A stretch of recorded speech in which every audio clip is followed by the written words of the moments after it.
What's up, everyone? I hope you had an incredible weekend. It is Monday, April 27th. It's actually crazy how far into 2020 it is.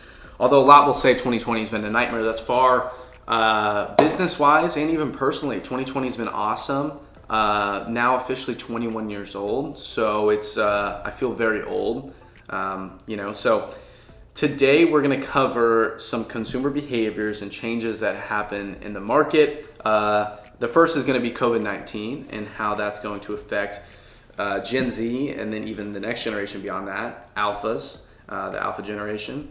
Next, we're going to dive into millennials and talk about how some of those consumer insights and data points were consistently proven wrong and how companies can learn from that when it comes to reaching Gen Z. And finally, we'll talk about how tech can change consumer behavior as well as consumer behavior can shift technology and how those two kind of work together. So we're going to dive into all of that. The first and most important note of the day is that I recently discovered a new band, a new music group. That is Greta Van Fleet, not Fred Van Fleet, which very much confused me, the shooting guard for the Raptors, who won the NBA championship last year, of which I don't even know if there's even going to be NBA playoffs. I'm very disappointed in that. But regardless, they're kind of like a knockoff modern day Led Zeppelin, of which I am the biggest fan of. And I think that really tells us a lot about Generation Z, not just myself in particular. I kind of have a music background, so of course I'm going to be more receptive to more rock band styles. Led Zeppelin is actually one of my top 5 favorite bands of all time. And I'm kind of an oldies guy in that. But so is a lot of Gen Z. And we know how big nostalgia has been. But not just nostalgia within, what was the case when we were younger. Think about late 90s, early 2000s, pop culture around then. But nostalgia beyond our generation, beyond what even existed. Oddly enough, a girl I actually dated literally had tattoos on her arms. Kind of small, but it was literally 1970 to 1989, and so it was about how she kind of invoked the spirit of that generation. And that's kind of odd for someone that didn't live in it, of course, but this is very common with our generation. And what we've seen is Gen Z can oftentimes connect better with the baby boomer generation and even the older end of Gen X than even millennials and the younger end of Gen X, which is more interested in some of the new culture. So it's just been interesting to see. And so I think the Greta Van Fleet band is an example of a popular music group that sounds like nothing you would see today. And so the number one trait with Gen Z is that kind of nostalgia in those conservative roots, and not just political, but in terms of their finance and their purchasing. So Gen Z is already known for being ridiculously conservative. They're starting to save younger than ever before. They are not spending money on stupid things like $5 cold brew coffees like me. I call it a business expense though. That's an investment, right? They're investing younger, and they are spending things on assets and on products, not necessarily just experiences. So, and obviously experiences are not possible expenses right now. So how is COVID-19 going to affect that? Well, from a financial standpoint, this has already been the most financially savvy generation yet.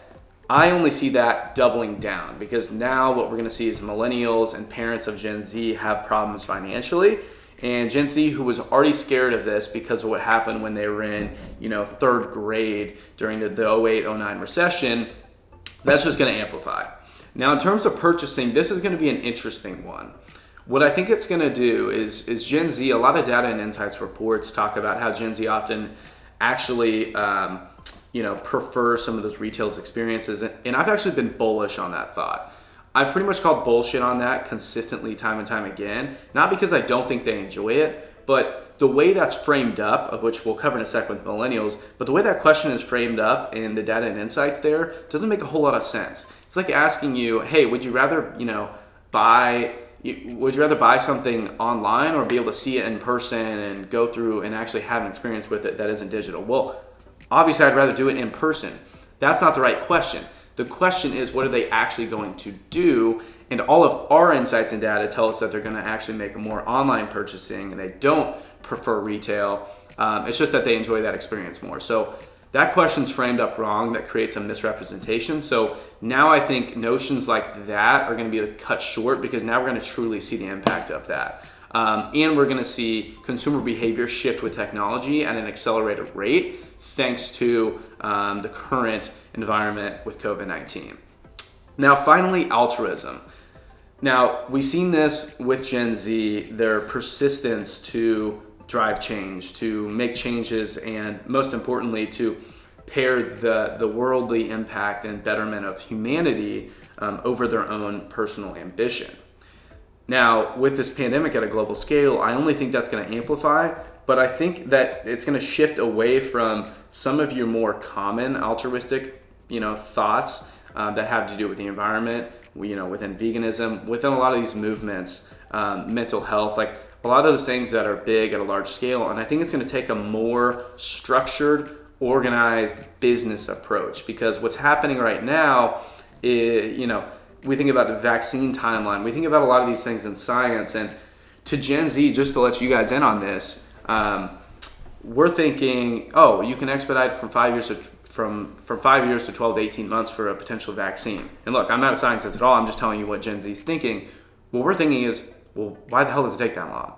Well, why the hell don't we have masks for everyone? Well, why the hell don't we have all these problems already solved? This doesn't make any sense.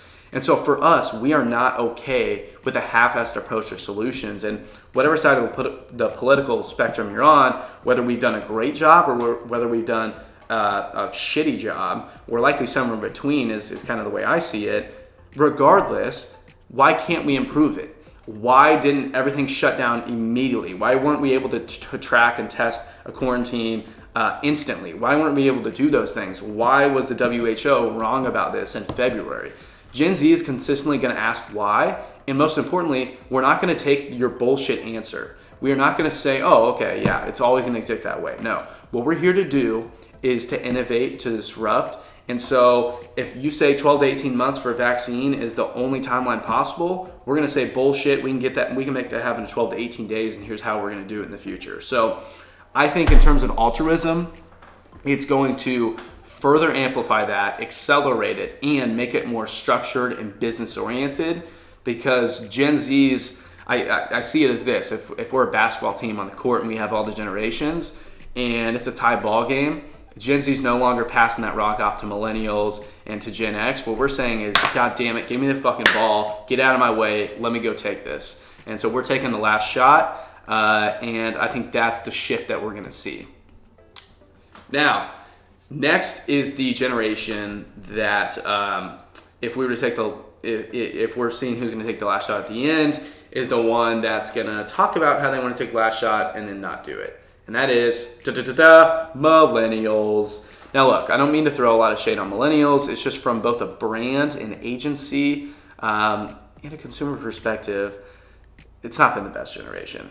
A lot of the notions and stereotypes are not totally accurate, but the actual insights and correct data is. And so the first is that millennials continue to disappoint. And this was actually a report done by Ogilvy, but it's kind of been common knowledge in the agency space and advertising industry for some while now. But we see data and insights around millennials. We make decisions accordingly. Those decisions suck, they fail, and then we wonder why they were flawed in the first place and why they didn't work. And then we blame execution, when in reality, our data and insights when it came to millennials were entirely wrong.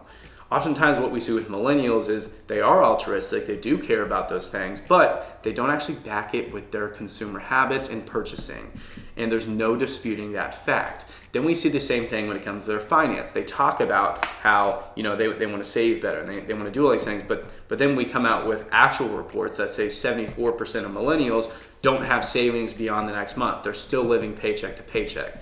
That's an embarrassing stat for a generation that is now old enough to have their shit figured out. Now the youngest is 25.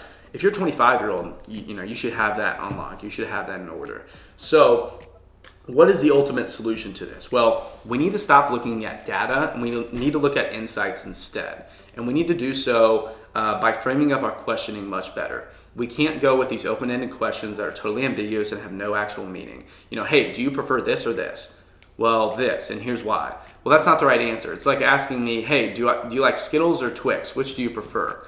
Well, just because I might say Skittles 70% of the time in terms of respondents, that doesn't mean Skittles is going to increase sales with millennials because they're better brand fit. It actually could mean Twix, but really what we're not thinking about is the fact that I'm not going to buy either of those because they're candy, and neither of those align with my actual consumer behaviors and habits. And so we need to stop looking at everything under a microscope, under a box, and understand that there's a much larger consumer play here. And so these specific niche consumer insights and data reports, they just don't make a whole lot of sense. And most importantly, no data and insight is totally accurate until you prove that hypothesis.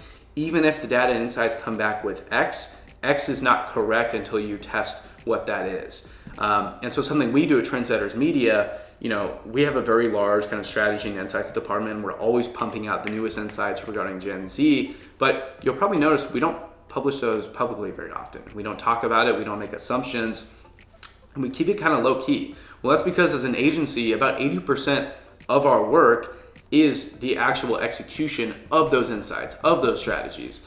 And the primary reason being because we know that insights and data are not accurate until proven otherwise, until they are actually proven to be accurate. So we like to come up with insights, develop ideas and hypotheses based on those, launch them, prove that they work, then we can say that that is a fact, we can say that is a correct insight and data point. Millennials prove this. It's vital that if you're in an organization that is trying to reach millennials or failed or got burned by millennials, that you don't take the same approach when it comes to Gen Z. Change how you go about capturing insights and developing new ideas. Now, Carter, I have an interesting question for you, my friend. When it comes to technology, do you think that consumer behavior, and let's use an example, do you think consumers started online shopping once online shopping became possible and became kind of more mainstream? Or do you think consumers created online shopping, thus online shopping was created?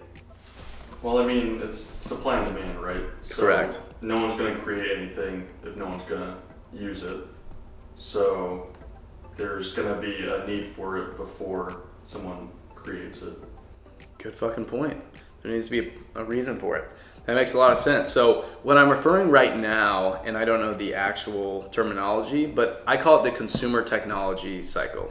Oftentimes what I talk about is how new technology will be created. This will then launch new brands and new products within it. Then consumer behavior will then shift with it. Then consumer behavior will ultimately shift. Then technology will once again shift to meet that consumer behavior. So it's this ongoing cycle that's pretty much endless, involving consumer technology and consumer behaviors and how those two mesh together. So this is vital to understand, particularly when we look at creating new innovations, new technologies, as well as when we look at the potential disruption for these new technologies. And let's use streaming as an example. We saw Blockbuster versus Netflix and the shift that quickly created. Well, consumer behavior didn't shift overnight. That was a slow kind of process in which it changed. But now, the old Blockbuster model, that doesn't even make sense nowadays. And now streaming just seems so common and so much the norm, so mainstream. And so it took a while for that consumer behavior to be instilled, but now that it's here, we're gonna see other things come alongside it. So the next is that everything actually ages up, and this is particularly vital when it comes to consumer behavior and technology. Think about fashion for a second, and think about beauty products. Oftentimes what we'll see is when they're rolled out towards younger generations first, they tend to age up. Ripped jeans, which I know obviously used to be a thing, then they kind of make a comeback. Well, they make a comeback first with young people, with your 25, 22-year-olds, right? Then they're wearing it, and then their older siblings think they can start wearing it, 28, 32. Then the parents, 38, 39, 42, so on. And before we know it, we have 65-year-olds running around with ripped jeans. Now, I don't know if that's going to happen, but we have seen that happen with a little platform called Facebook. For those that don't recall, Facebook was actually launched for college students. That was the primary usage of it. Obviously, they opened up. They tried to get, obviously more demographics in that spread as well. But what did they change about the platform to do so? They didn't change anything. It wasn't like it went from, being so focused content-wise and platform and UI and UX to the fact that it was totally built for young people. No, that stayed the same. The technology changed, or the technology remained, it stayed stable, but the consumer behavior completely shifted. So as college students got used to it, then the same thing with fashion. They integrated older siblings and older and older and older. And now, who is the primary demographic on Facebook? It is your 67-year-old grandma. That's right. And so that happened in less than probably a 10-year window. Think about 2010 to 2020. So now let's look at TikTok. So you tell me that the only usage of TikTok is that 12 to 18-year-old demographic right now. Now we've already seen older demographics, integrating into that platform. 18 to 24 cohort is a lot higher consumer usage rates than even just a year ago. Well, how does that scale out for the next 5 years? And this is not a linear progression. With Facebook 2010, if you were 20 years old, you're only now 30, right? You didn't become a grandma. That wasn't how it worked. And so what's interesting is that technology will often shift consumer behavior at a much further accelerated rate. That 65-year-old grandma would she have been able to figure out social media before? Probably not, but now you kind of have that intermediary connection between the two. And so this is something to take into account when we think about launching new brands, when we think about executing on new platforms. And so that's why I say right now, if you can get in on TikTok and build a brand, even if Gen Z isn't part of your primary consumer base, that's going to be a long-term win for you. Think about the brands that spent millions of dollars advertising on Facebook in 2014. Well, if they just got in on it in 2011 when it was just young people, how much money would they have saved? So even if you're Lowe's, even if you're Home Depot, even if you're an older brand that I obviously can't name off the top of my head because I don't think about older brands in terms of their ideal demographic. If you can get in on TikTok and other platforms now that are geared towards younger demos, those are going to always age up. Thus, you can win in the future. And so doing so is an investment for your firm, but it is an investment that has been proven time and time again. So it's arguably one of the better investments you can actually make.